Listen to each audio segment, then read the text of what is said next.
Hours after I posted a news piece on the Canon R1 yesterday, the actual specs leaked. So we have all the actual specs here.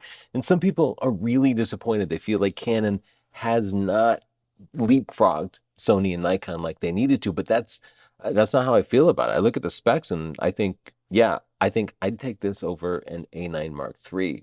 But let's go through the specs.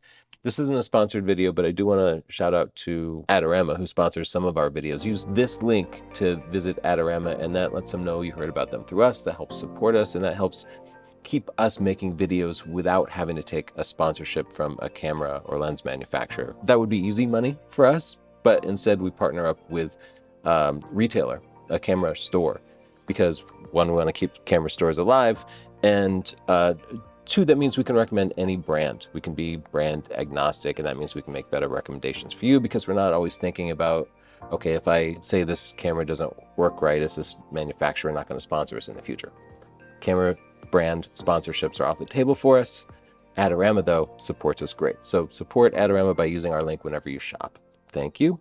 This story comes via Petapixel, who actually managed to grab a screenshot of the leaked specs. 30 megapixels. That is more than an A9 Mark III at 24 megapixels.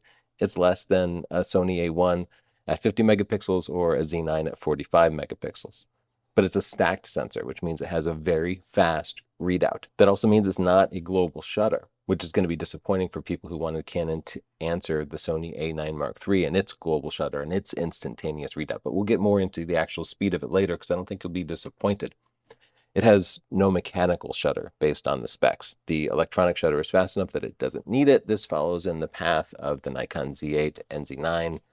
Though those, I think, should have a mechanical shutter, the R1 definitely does not need one because the readout speed is so fast. I don't know the exact readout speed, but I know the flash sync speed, and the readout speed is definitely faster than the flash sync speed. So the flash sync speed is the fastest shutter speed, the shortest shutter speed you can use and synchronize with a flash.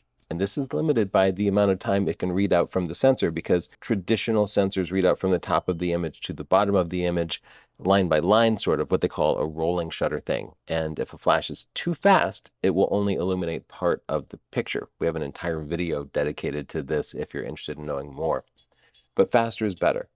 With flash, it helps you kill ambient light when you're shooting outdoors. So it's super useful for portrait and wedding photographers, anybody who shoots with a flash on location. Faster sync speeds will also mean less flickering when you're shooting sports or things like concerts. The R1 has an incredibly fast flash sync speed of 1/1250th of a second, which means its readout speed is even faster than that. Now, this does not match the Sony A9 Mark III, which has an unlimited sync speed. But in practice, we found with the strobes that we use on a regular basis, we sort of didn't get any more benefit shooting above like 1/2000th, 1/4000th of a second because you're still limited by your flash duration. Therefore, unlimited sync speed, is it that useful in that many scenarios? Not necessarily. So 1/1250th isn't that much worse than an unlimited sync speed in real world usage. Now, the A1 with its mechanical shutter has a sync speed of 1/400th of a second, which we found great. And the R3 has a sync speed of 1/250th, and the Z9 has a sync speed of 1/250th. Though in real world, the Z8, Z9, we are usually limited to like 1/160th. This is a sports camera. It's designed specifically for the upcoming Summer Olympics, so frames per second is really important for being able to stop the action. The specs are reporting 120 frames per second. That might be just JPEGs, but that should be the full 30 megapixel readout. That matches the Sony A9 Mark III at 120 frames per second, and that's basically the fastest sports camera there is today. But the R1 has an advantage. Remember, it's 30 megapixels instead of 24 megapixels, so it's going to produce more detailed images.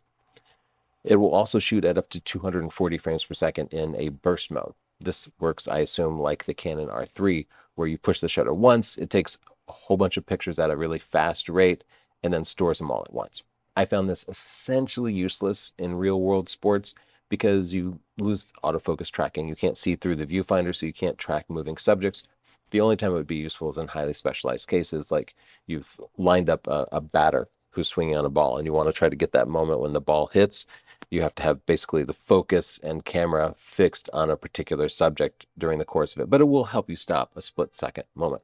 It also has a 1-second pre-shot buffer, which is standard in cameras. The A9, the Z8, they all have something like this, but the Sony A1, Sony's own flagship, does not have it. That's because it's outdated. The R1 has an unlimited buffer, meaning it can just keep taking shots continuously at 40 frames per second if you're using the compressed Canon RAW at its 1:2 compression ratio. If you're willing to go to a 1:3 compression ratio and give up some probably insignificant amount of image quality, then it will do 60 frames per second continuously, like forever.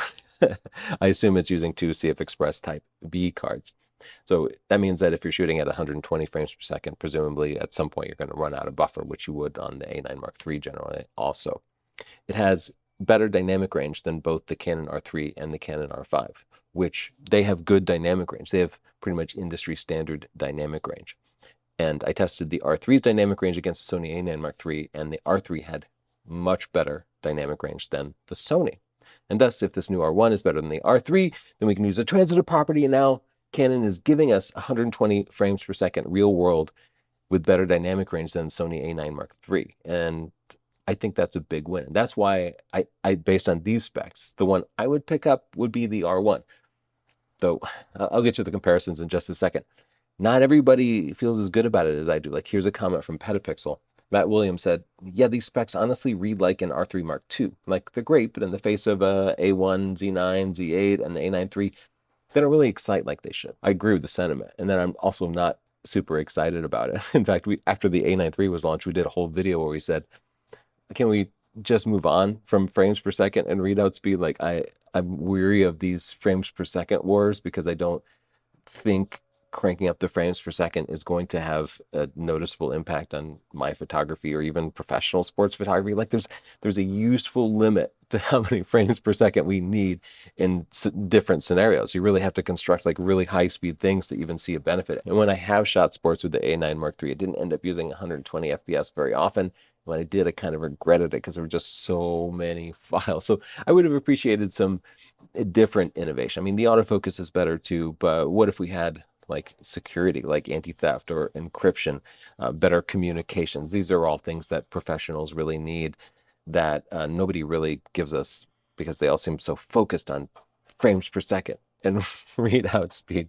But let's take a side-by-side look at how this compares to a couple of different cameras. Like, compare the R1 to the R3. The R1 has 20% more megapixels, so your images will look a little bit better, but 4 times more frames per second when doing like full high megapixel continuous shooting with autofocus tracking and stuff. Now the R3 will do burst shooting at 195 frames per second, while the R1 will do it at 240 frames per second. That's an insignificant difference. They both support pre-release.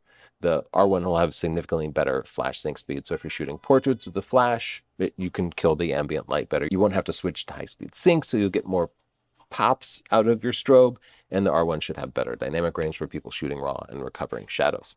Compare the R1 to the upcoming Canon R5 Mark II. That camera is going to be a high megapixel camera. It's going to be better suited for wildlife. It's 45 megapixels and it's 30 frames per second. So that basically matches the Sony A1. The R1, different camera for sports, not for wildlife so much. Lower megapixels, 30 megapixels, but 120 frames per second. So having a lower megapixel sensor means you can use a higher frames per second because you're pushing less data through. So that's why they would go out of their way to choose a lower megapixel, less detailed sensor for sports photographers who don't really need it. Compare the R1 to the existing Sony A9 Mark III, Sony's flagship sports camera. The R1 has more megapixels, again, about 20% more megapixels, and they have the same 120 frames per second rate. So right there, Canon is winning. Canon also supports up to a 240 frames per second burst. Now, the Sony wins for having an unlimited sync speed, and the Canon's limited to 1/1250th of a second.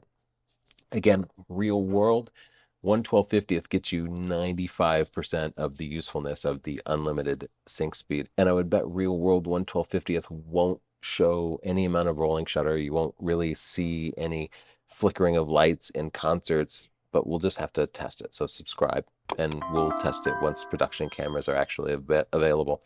Canon is also saying that the R1 will have better dynamic range, and I bet it will have a lower base ISO because the A9 Mark III has like an elevated ISO, I think, of 1/240th, which means in sunlight, you're forced to use faster shutter speeds, or you might have to use an ND filter, and the R1 should be able to actually drag the shutter, show a little bit more motion, which will be really useful to sports photographers, at least for myself.